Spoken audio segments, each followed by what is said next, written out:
हमारे साथ में हैं गोरखा डेमोक्रेटिक फ्रंट के सूर्य विक्रम शाही जी। हम उनसे जानते हैं, वो निरंतर अपनी पार्टी गोरखा डेमोक्रेटिक फ्रंट के माध्यम से चुनाव भी लड़ती रही है और उन्होंने अपनी भागीदारी निभाने का प्रयास किया है। इन 25 वर्षों में उनका कैसा अनुभव रहा है? हमने पहले आप लोगों की भागीदारी किया और काफ़ी संघर्ष की जो उत्तराखंड राज्य बनाने में। हमें उम्मीद थी कि गोरखा समुदाय को भागीदारी मिलेगी, लेकिन उत्तराखंड में इतने 25 सालों तक अभी तक ऐसा कोई दर्जा या कोई कार्य जो हमारे लिए होना था हो नहीं पाया।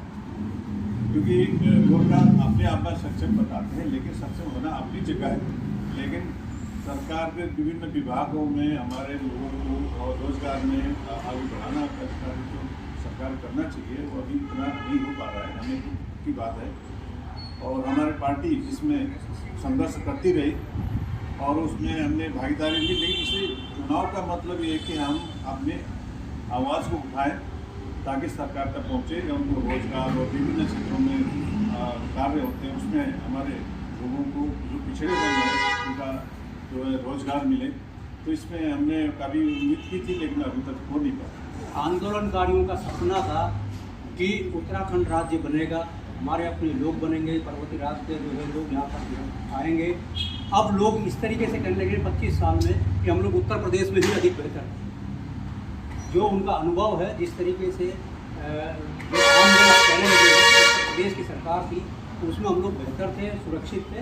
लेकिन उत्तराखंड बनने के बाद सुरक्षा घटी है, जो नशे का कारोबार है वो काफ़ी हद तक बढ़ा है, जो शराब का कारोबार है वो काफ़ी हद तक बढ़ा है, क्राइम का ग्राफ काफ़ी बढ़ा है। तो इसको आप किस नज़रिए से देखते हैं, क्या कहना है आपका? ये जो सही बात है कि हम उत्तराखंड में पहले एक साथ थे, जब उत्तराखंड बनने के बाद जाति के आधार पर बढ़ गए और अपने क्षेत्र कुमाऊं का अलग हो गया, गढ़वाल हो गया, अन्य विभाग में कुछ जाते बढ़ते हैं करें। हम लोगों को फायदा नहीं मिल पा रहा है जो उत्तराखंड में मिलना चाहिए था, जो उम्मीदें थी तो वो नहीं हो पा रहा है। लेकिन चल रहा है, सरकार चल रही है, अच्छी बात है। लेकिन केंद्र सरकार और उत्तराखंड सरकार भी अब जो इस बारे में गहन विचार करे ताकि हर घर में कई क्षेत्र में अपना उसका संज्ञान लेकर के कैसे रोजगार की व्यवस्था हो, संस्कृति परंपरा का क्या हो। जैसे हमें संस्कृति की बातें होती है, हमारे जो गोरखा समुदाय में बहुत बड़ा कार्यक्रम होता है जो अलग अलग तरीके से हमें नीति निर्णय उसको भी सरकार साथ में ले। हम चाहेंगे कि उत्तराखंड प्रगति में रहो, आगे बढ़े। अभी स्थिति ये है कि हम असमझ की स्थिति हो गई। सूर्य विक्रम शाही जी, आप क्योंकि पॉलिटिकली आप एक पार्टी को रन करते हैं, मेरा कहना है कि 25 साल 11 मुख्यमंत्री, विकास कितना हुआ? 25 साल 11 मुख्यमंत्री, विकास कितना? तो किस नज़रिए से देखते हैं? ये एक समुदाय की बात नहीं कर रहा हूँ, पूरे प्रदेश की बात कर रहा हूँ कि 25 साल में 11 मंत्रियों ने कितना विकास किया? क्या इतना विकास के लिए 11 मुख्यमंत्रियों की आवश्यकता थी? बिल्कुल इतनी आवश्यकता नहीं है कि विकास के लिए 11 मुख्यमंत्री होना बड़ा गजब की बात है। हर कोई मुख्यमंत्री बन के कुछ करने के लिए आते हैं, लेकिन वो उतना कर नहीं पाते। अपने सीमित दायरे में अपने लोगों को चेहते को वही पोषण कर रहे हैं। लेकिन उत्तराखंड के लिए जो भौगोलिक स्थिति देख करके, यहाँ की स्थितियाँ देख करके, जाति बरादरी को जो दुखी पीड़ित है उसको करने, रोजगार के बारे में आगे बढ़ना चाहिए था। उद्योग धंधा जो उसको उत्पादन करेंगे तो यहाँ रोजगार, अन्य जो आम जनता को बेरोजगार को रोजगार मिलता।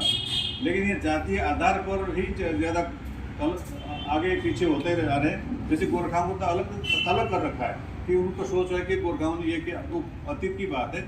हम इंसान हैं, हम देशभक्त हैं, देश के लिए लड़े मरे। ये जो भारत, ये उत्तराखंड भी पूर्व में नेपाल में था। ये नहीं कि बाद में विभाजित भारत बाद में बना, नेपाल पहले बना था। हम सारे भारतीय हैं। आपसे मैं एक चीज़ जानना चाहूँगा कि उत्तराखंड में लोगों के अंदर एक बहुत बड़ा कन्फ्यूजन है कि नेपाली और गोरखा। तो आप इसको differentiate, what is the difference between Nepali and Gorkha?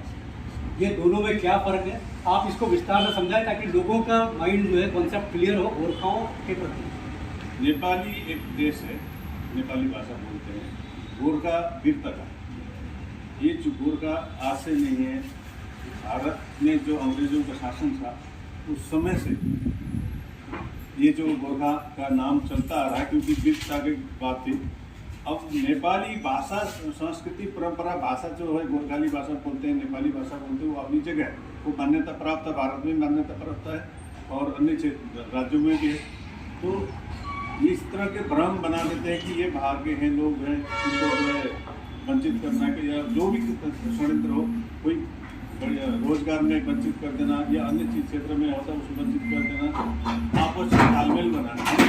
इसके लिए वक्त है उत्तराखंड की भौगोलिक स्थिति को मजबूत करना चाहते हैं, विकास की आस बनाए रखते हैं। हम जहाँ भी सरकार चाहे हम वहाँ तैयार हैं मदद करने। आप क्या गोरखा समुदाय है, क्या ये सही है? ये सही नहीं है। नेपाली भाषा है, गोरखा समुदाय है।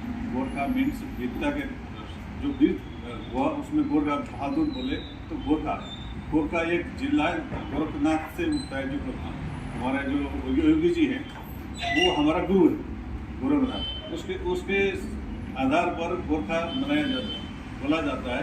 एक गोरखा जिला भी है। तो उस समय गोरखा अंग्रेजों ने बोलते बोलते गोरखा हो गए, तो आज गोरखा में हम पहचान करते हैं। भाषा हमारा नेपाली है, देश नेपाल था उस समय। उस समय देश यहाँ भारत में अखंड भारत खंड खंड था, अभी अखंड हो गया। कि पहले खंड खंड छोटे छोटे राज्य थे। उत्तराखंड भी विभिन्न राज्य थे, टिहरी राजा, कुमाऊं के राजा, हिमाचल के राजा, अलग अलग थे। उसमें संगठित थे नहीं, ये एकीकरण नहीं था। ये हमारे जो बाद में ये संगठित हो गए। अभी जो उत्तराखंड में एक एकीकरण हुआ और यहाँ पे जो राजशाही कमजोर हुआ, डेमोक्रेसी आगे आया, अब जो है भारत एक विस्तार पूर्वक अभी यहाँ तक पहुँचा है, महाभारत बना हुआ है। जी, अभी हमारे साथ में गोरखा समाजवादी जो प्रवक्ता हैं, उनसे आपका अपना नाम, अपना परिचय दीजिए, नाम बताइए और उसके बाद आप बताएं कि विकास में कैसा योगदान यहाँ पर सरकार का रहा है इन 25 वर्षों। मैं प्रभा शाह, मीडिया प्रभारी गोरखाली सुधार सभा। मैं सबसे पहले तो आपका बहुत बहुत अभिनंदन करती हूँ और सभी को इस 25वें स्थापना दिवस रजत जयंती की शुभकामनाएं भी देती हूँ। विकास की बात लेकर के चले तो विकास हर क्षेत्र में हुआ है, लेकिन कुछ चीज़ें ऐसी हैं जो कि कमी है। सर्वगुण संपन्न कहीं नहीं होता है, धीरे धीरे आगे बढ़ते हैं। तो अभी जो 10 वर्ष कांग्रेस ने किए और उसके बाद जो मोदी सरकार 15 साल से हम लोग लेकर के चले हैं, तो काफ़ी चीज़ों में सुधार हुआ है। चाहे महिलाओं के लिए हो, हर जगह नशा के लिए भी हो, नशे के कारोबार पर भी काफ़ी कंट्रोल हुआ है। और जो आप यातायात की बात लेकर के चल रहे हैं, तो यातायात में कहीं ना कहीं कमी हमारी भी है, क्योंकि हमारे पहले ज़माने में हमारे पास एक साइकिल होती थी और एक घर में स्कूटर होता था। अब घर के हर व्यक्ति के पास स्कूटी है, कार अलग अलग, खुद मेरे 2 बेटों की कार अलग है, मेरे हस्बैंड की अलग है। तो इससे ट्रैफिक बढ़ता है, तो नेचुरली जो है ट्रैफिक में यातायात ये हमें अभी सरकार जो है कॉरिडोर बना रही है बिंदाल नदी के ऊपर और रिस्पना नदी के ऊपर। आप कितना सही मानती है? क्योंकि जिस प्रकार से इस बार आपदा आई है, आपने देखा है कि कितना विनाश हुआ है, और ये कॉरिडोर बनने से जो ये रास्ता है मसूरी जाए, ऐसे 6 सड़कें मसूरी जा रही हैं। कोटा साहब से भी सड़क आ रही है जो प्रेमनगर तक ख़त्म हो रही है, और इधर जो है दिल्ली से हाईवे आ रही है, 2.5 घंटे में दिल्ली के लोग पहुँचेंगे। तो जो ये लोगों को जल्दी मसूरी पहुँचाने की सरकार को है, इसके बाद व्हाट नेक्स्ट?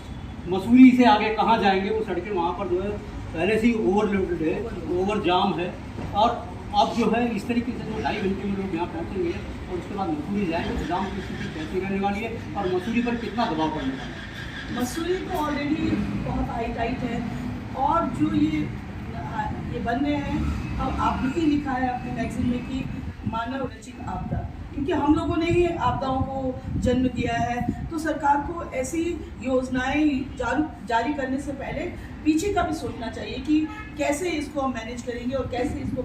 मसूरी तो अब मतलब कि जाने के लिए भी हम पहले एक बार सोच लेते हैं कि ट्रैफिक जाम होगा ये, तो अब इतना ओवरलोडेड होगा, तो सरकार को उससे पहले सड़कें बनाने से पहले वहाँ की व्यवस्था को पहले सोचना चाहिए। रिस्पना नदी की हम बात कर रहे हैं, उस पर जो कॉरिडोर बन रहा है वो बनना चाहिए नहीं बनना चाहिए? कृष्णा नदी का जो है या बिंदाल नदी के ऊपर? बिंदाल नदी के ऊपर वो भी बहुत सोच समझ करके योजनाओं के साथ इसको बनाना चाहिए, बनना चाहिए। डेवलपमेंट क्यों नहीं चाहिए, क्योंकि उससे काफ़ी यातायात में, लेकिन मसूरी पर सीधा टारगेट करना अलग बात है। और दूसरी बात है कि जिस प्रकार से नदियों में आपदा आई है, हाँ जी, नदियों के आसपास कटान हुआ है, लोगों ने कब्जे किए हैं, जो नदियों का स्वरूप पहले 1990 से पहले हुआ करता था, आज नदियों का स्वरूप अगर आप देखेंगे तो नहरें बन गई हैं। तो आपको क्या लगता है कि ये सही है प्रकृति के साथ खिलवाड़? प्रकृति के साथ खिलवाड़ तो हुई है ना, इसी का तो नतीजा ये थराली आपदा जो अभी आई है, तो ये प्रकृति के साथ खिलवाड़ अभी फिर जो नदी का यही काम, मोड़ ही अभी यही काम सरकार यहाँ दोहराने जा रही है। तो क्या आपको लगता है सही है कि रिस्पना पे और बंगाल पे कॉरिडोर? ये इसको बनाना तो चाहिए, लेकिन इसको सोच समझ करके, इसके ऊपर बहुत ज़्यादा गहन मंथन करके, इसको इसके दूरदर्शी परिणामों को देखते हुए तभी बनना चाहिए। धन्यवाद। तो अभी आप सुन रहे थे गोरखा द्वार में हमारे माननीय महानुभाव हैं, ब्रिगेडियर साहब हैं, GDF के अध्यक्ष हैं, गोरखा द्वार के अध्यक्ष हैं और प्रवक्ता भी हैं। इन सब के विचार आपने देना। रजत जयंती के अवसर पर उत्तराखंड की क्या स्थिति है और कितना लाभ इनके समुदाय को पहुंचा है और कितना लाभ प्रदेश को पहुंचा है।